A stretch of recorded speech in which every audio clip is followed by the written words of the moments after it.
Bismillahirrahmanirrahim. Assalamualaikum warahmatullahi wabarakatuh. Perkenalkan, saya Nurdila dengan NIM 207190013, kelas 6B, Prodi Teknik Biologi, Fakultas Tarbiyah Keguruan Universitas Islam Negeri Sultan Taha Saifuddin Jambi. Baiklah, di video kali ini saya akan menjelaskan materi tentang teknologi ramah lingkungan, mata kuliah Inovasi Pendidikan Biologi, dengan dosen pengampu Ibu Devi Novarian MPD.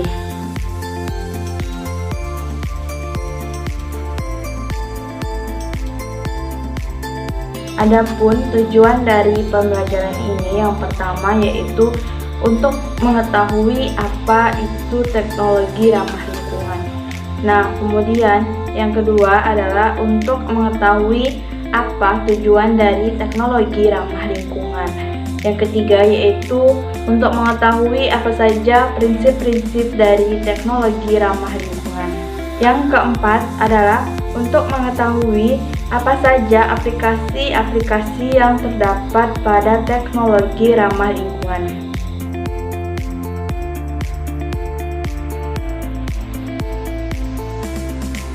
Nah, baiklah, sebelum kita membahas apa itu teknologi ramah lingkungan, perlu anak-anak ketahui bahwasanya di era modern ini semua manusia menggunakan energi untuk mempermudah semua aktivitas. Nah, energi ini dia mempunyai konsep yang mana konsep energi ini adalah kemampuan untuk melakukan usaha. Nah, di sini bisa kita perhatikan alat-alat transportasi di sekitar kita, yaitu sepeda, kemudian sepeda motor, mobil, pesawat terbang, kapal, dan lain sebagainya. Nah, alat transportasi tersebut itu menggunakan energi untuk mengoperasikannya dia supaya bisa berjalan. Kemudian alat-alat rumah tangga pun saat ini banyak menggunakan energi. Energi yang digunakan alat transportasi dan rumah tangga ini dapat bersumber dari alam. Nah, beberapa sumber energi yang digunakan manusia itu diantaranya adalah batu bara, minyak bumi, dan gas alam. Nah, sumber energi tersebut disebut dengan bahan bakar fosil. Bahan bakar fosil merupakan sumber energi yang berasal dari sisa-sisa makhluk hidup yang ada di dalam kerak bumi ini, sehingga tidak dapat diperbarui karena dibutuhkan jutaan tahun untuk menghasilkannya.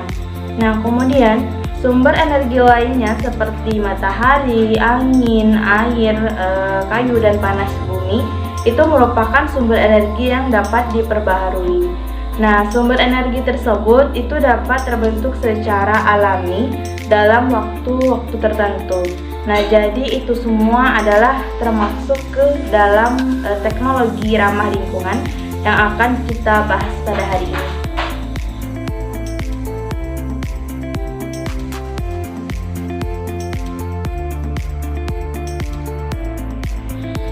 Teknologi ramah lingkungan atau dengan kata lain sustainable technology atau green technology merupakan bentuk penerapan teknologi yang memperhatikan prinsip-prinsip pelestarian lingkungan. Nah,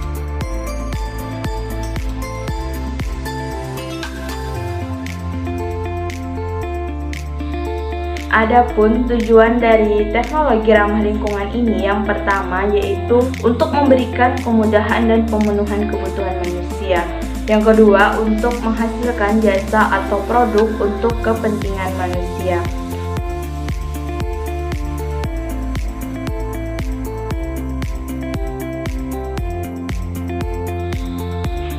Nah, kemudian teknologi ramah lingkungan ini memiliki prinsip-prinsip di mana itu ada 6 prinsip. Yang pertama itu refine. Refine yaitu penggunaan bahan atau proses yang ramah lingkungan dibandingkan bahan atau proses saat ini.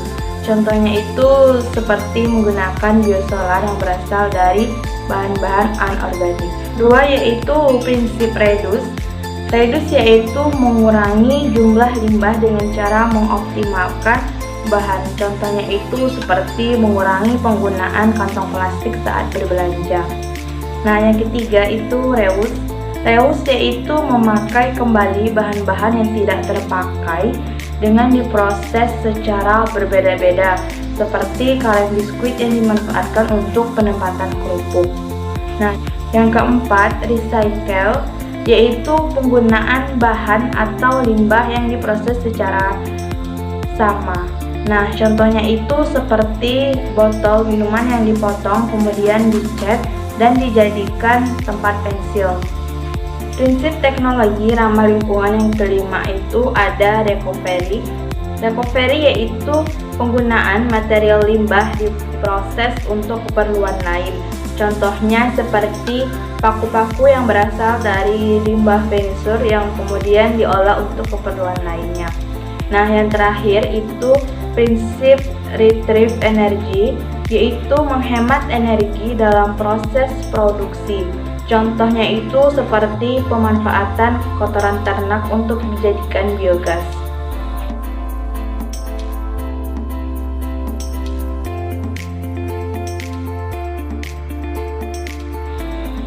Nah, selanjutnya itu aplikasi teknologi ramah lingkungan, di mana itu meliputi 4 aplikasi. Yang pertama yaitu bidang energi, yang kedua bidang transportasi, ketiga bidang lingkungan, dan yang keempat itu bidang industri.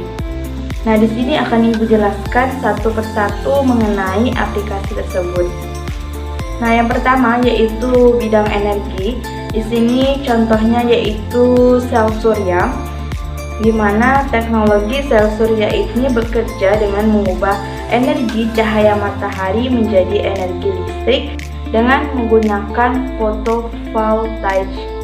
Nah, sel surya ini berbentuk tipis dan terbuat dari silikon yang dimurnikan atau polikristalin silikon dengan beberapa logam yang mampu menghasilkan listrik. Nah, contoh yang kedua itu adalah pembangkit listrik tenaga angin atau wind power. Nah, pada pembangkit listrik tenaga angin ini bekerja dengan menangkap angin untuk memutarkan turbin sehingga dapat diubah menjadi energi listrik. Nah, selanjutnya aplikasi yang kedua yaitu pada bidang transportasi. Itu contohnya seperti mobil listrik. Nah, mobil yang didorong oleh salah satu atau lebih motor listrik menggunakan energi listrik yang disimpan dalam baterai atau alat penyimpanan energi lainnya.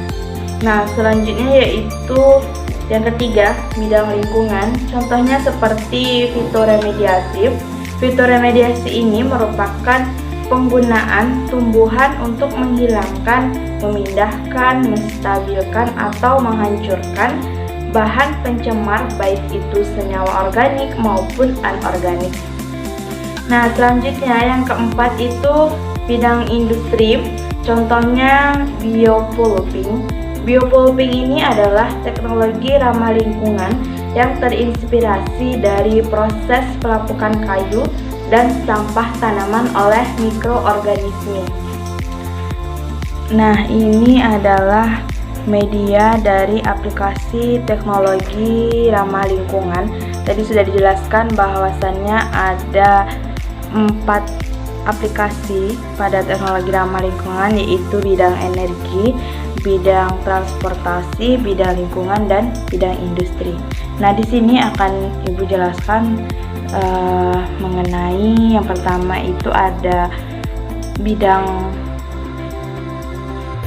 energi dan industri.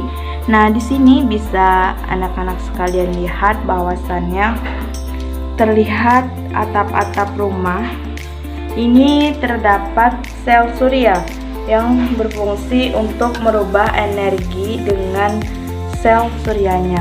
Nah, ini adalah sel surya. Seperti yang diketahui bahwasanya setiap atap-atap itu ada sel surya.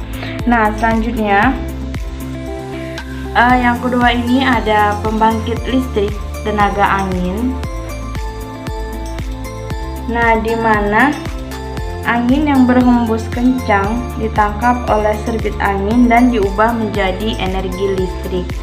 Nah, selanjutnya bidang yang itu ada bidang transportasi, di mana pada bidang transportasi ini contohnya seperti mobil listrik, di mana mobil ini menggunakan listrik yang disimpan dalam baterai atau alat simpanan lainnya.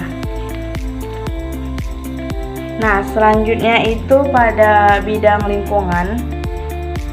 Pada bidang lingkungan ini dicontohkan yaitu fitoremediasi, di mana fitoremediasi ini merupakan penggunaan tumbuhan untuk menghilangkan atau memindahkan, menstabilkan, atau menghancurkan bahan pencemar, baik itu senyawa organik maupun anorganik. Nah, melalui fitoremediasi ini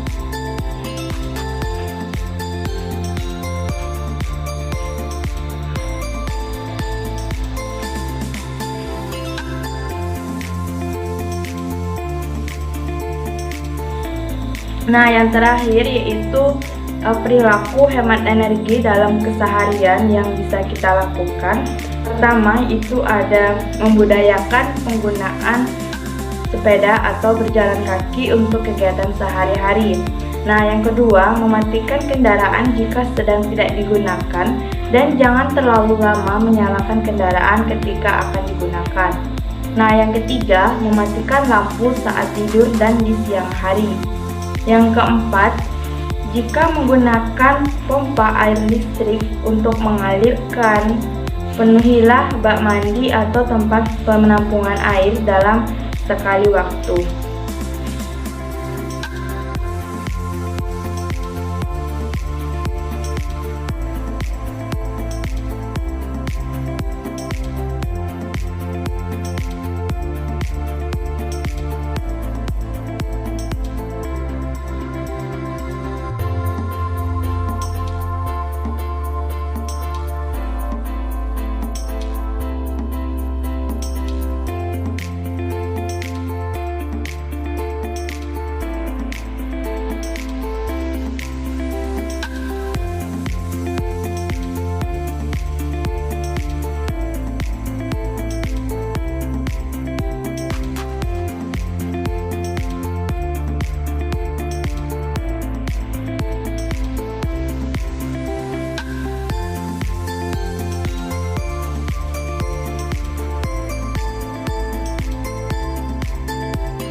Nah, itulah tadi penjelasan dari Ibu. Mohon maaf jika terdapat kesalahan dan kekurangan. Saya akhiri. Wassalamualaikum warahmatullahi wabarakatuh.